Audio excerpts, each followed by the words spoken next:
There was a great revival in the Hebrides in the early 1900s. Began to moved up to the pleading for it into the 40s. Maybe we could say it topped out in the early 50s. Two old women, one was 84 years old and one was 82 years old. One was blind and one was humped over so badly with spinal stenosis just arched over. But they had passion for revival. They wanted God to work. This is what happened. They couldn't even get out to the church to pray. They couldn't even get out to the church to worship. Their house became a place to meet. People came in. They got so passionate about revival coming to their isle, the Isle of Lewis. They got so passionate about it. They confronted the preacher and wanted to know if he was thoroughly right with God. And they prayed and prayed and prayed. And they'd seen the Lord, they said, with the church filled up and God blessing, a great overflow. And the fire of God struck that tiny little obscure place off the coast of Scotland. And when it happened, there was a young teenage boy that got saved in it. His name was Donald. And the preacher became so dependent upon Donald and so close to Donald, he would ask him to lead in public prayers and help him with the meetings, and he did. Oh, how God worked. People began to hear about it, and the revival fire spread. It spread.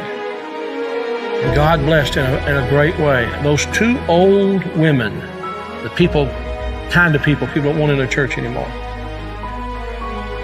And from that same island, there was a young girl who was a cousin to Donald Smith, who immigrated to America. Her name was Marianne Smith McLeod. She came to America and in 1936. She met a man named Fred, and they were married. They fell in love. They were married. God blessed in a great way. And those old women were her aunts. And they came out of that fiery revival, They really experienced revival. And they sent a Bible, a copy of the Word of God that had been used in a special way in that revival, to Marianne. She started having children. I think it was 1937, she had her first child. They named him after his father, Fred. Then she had her second child, named after herself, Marianne. Then she had her third child, Elizabeth. Then she had her fourth child. And she was so impacted by this teenage boy God had used in that revival of the Hebrides. She named him Donald. And she gave him that Bible, that Hebrides Revival Bible. He was born in 1946. He's now the 45th President of the United States.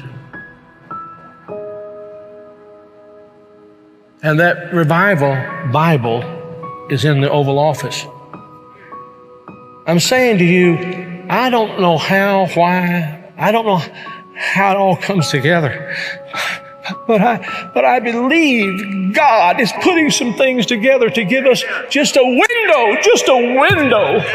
If he could find some open people who know what the window's for. Can this be the time the window's open? Providentially, God has prepared the moment, and we will become the people of prayer, pleading with God. This is a plea. Will thou not revive us again? Will you be a part of that? Will you?